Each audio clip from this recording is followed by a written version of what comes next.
Happy Monday, NFL fans. Harrison Graham here with another episode of Four Verts. ESPN's Matt Bowen released an article of kind of connecting fits player to team. He takes a look at 3 trade candidates and some free agents. I didn't look at every free agent he broke down. I looked at all 3 trade guys and then 7 of the free agents, so 10 in total.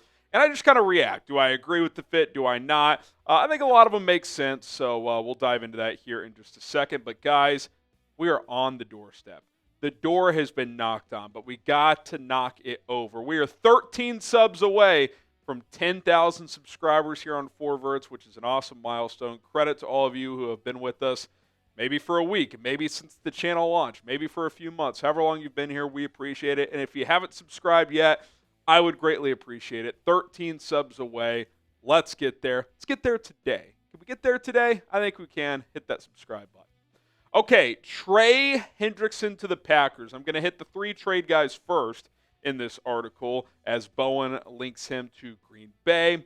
I think an interesting fit. I think it does make a decent amount of sense for both sides. For Cincinnati, if they are going to trade him, I think they'd much rather ship him to the NFC. And we've talked about this before, but Lucas Van Ness has not really been a hit for Green Bay. So they still need to pair someone with Rashawn Gary. Now, is Green Bay ready to hand out a monster contract for Trey Hendrickson? Historically, they're a little more kind of patient, diligent before handing out contracts like that, so they would obviously have to be prepared to do so, but from an on-field fit, it makes sense. And what we know currently is that Trey Hendrickson is not going to play on his remaining 1-year, $16 million deal. He has said as much. 0 of the money is guaranteed. So Cincinnati either has to pay up or they have to trade him to a team willing to pay up. So we'll see how this plays out. We'll see when this happens. This could drag into training camp, I would imagine. If I'm really on either side of the equation, Cincy or Hendrickson, I would want this done sooner rather than later. So keep an eye on this as this situation is definitely a fluid one. Okay, Jaire Alexander, who, frankly, I expected to be traded by now, but has not been. There's been rumors that maybe him and Green Bay can work out a reworked contract and keep him with the Packers for another season. Who knows? But if he does get traded, Bowen links him to the Chargers. Interesting fit. Obviously, he's had a lot of injuries over the last few years. He's played in 7 games or less in 3 of the past 4 seasons. But when he's healthy, he's an all-pro caliber player. Chargers could use another corner. We'll see if that's a player Jim Harbaugh and company would be willing to bite on. Okay, Jalen Ramsey to the Rams. They've basically acknowledged this, talking about Sean McVay. He was asked about it recently and said, still talks to Jalen Ramsey, loves him as a competitor, as a player, really loved him when he was there, obviously helped them win a Super Bowl. The Dolphins reportedly want to dump Jalen Ramsey. They want out of the Jalen Ramsey business. So I think once June 2nd hits, this is something to monitor. I think this could be a win-win for both sides. Dolphins can get out of the cash flow for Jalen Ramsey. Post-June 1 trade saves them some money, and the Rams want him back. The Rams' biggest need going into the draft was corner. They didn't get one. They didn't get a single corner. So that's a glaring hole on a team who has Super Bowl aspirations, I would say. Worked it out with Matt Stafford, played the Eagles close last year in the playoffs. They were very, very competitive in that game. But you got to have guys who can cover, and they're pretty limited on the back end, especially at outside corner. Okay, Keenan Allen to the Cardinals. I think I threw this out there like 3 months ago. I just kind of started circulating through teams. I was like, okay, Keenan told people throughout last season, I either want to stay in Chicago or I want to go back to L.A. Well, Chicago's not happening. The Chargers aren't happening at this point with how many receivers they have. Rams maybe, but I doubt it. They paid Tutu Atwell $10 million. So I started thinking, okay, West Coast, who makes sense? How about the Cardinals? They have Marvin Harrison Jr., who's a really good player, but Michael Wilson took a step back in year 2. They have Trey McBride, really good tight end, but they don't really have that third guy. Keenan Allen is perfect to be a third weapon in a passing attack at this point in his career. He's not a number 1. I don't even think he's like an ideal second weapon, but as your third guy, which is what he would be with Arizona, just be that safety valve for Kyler in the slot. I think the fit makes sense. He's closer to the West Coast, obviously, in that scenario. If he goes to Arizona, still has a house in the L.A. area. L.A. to Phoenix is pretty easy for him. He's got 4 kids. That's, where he lives matters to him a lot. Warm weather place, too. He had some drops last year playing in Chicago. I just don't think climate-wise, that he was a big fan of that, playing indoors in Arizona, a lot of warm weather opponents. So be that third guy after Marvin Harrison Jr., who he could help mentor, and Trey McBride. Arizona trying to be a team that makes the playoffs this year. I think there's a lot of reasons that this fit would work. Okay, Amari Cooper to the Jets. I hadn't really heard this or thought about this one, but I don't hate it. The Jets wide receiver room kind of stinks. They have Garrett Wilson and Allen Lazard, Josh Reynolds. Amari Cooper's coming off a poor year, but I think he's better than Allen Lazard and Josh Reynolds. So you get him in there. He's at least a serviceable wide receiver too. You got Lazard to be your blocking receiver in an offense that's going to run the football a lot. Maybe Josh Reynolds can have a resurgence a little bit, but Jets could use another weapon, and Amari Cooper shouldn't cost much money coming off a down year. Okay, this one I don't really get. JK Dobbins to Washington. Brian Robinson Jr. is already there. Austin Eckler's still there. So what's Dobbins' role? Is he competing with Robinson as the starting back? I don't think he's an upgrade from Eckler from a scat back standpoint. Is he the third back? They still have Jeremy McNichols.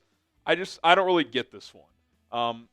I kind of thought Washington might draft a running back to elevate that room, but I don't view Dobbins as like a floor raiser. He's more of just throw into a rotation, but they already have a rotation. Like, I could see Dobbins in Chicago because they don't have that true second guy right now. I could see him in Denver because they don't have that true second guy other than R.J. Harvey right now. I don't really get it in Washington. Washington already has a rotation. So if they were going to add somebody, it would be more of like, this guy could come in and start. Like if Amarian Hampton fell to 29, that would have made sense to me. But they didn't go that route in the draft. Unless they feel like Dobbins can be an elite player again, I don't really get this fit.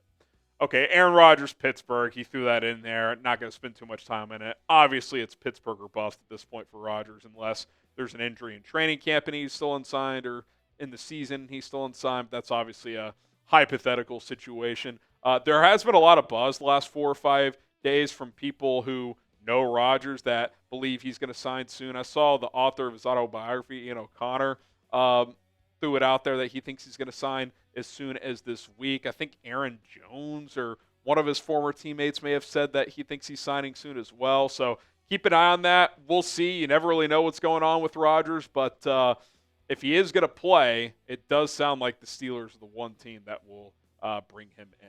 Will Aaron Rodgers sign this week? What say you? Type Y for yes or type N for no.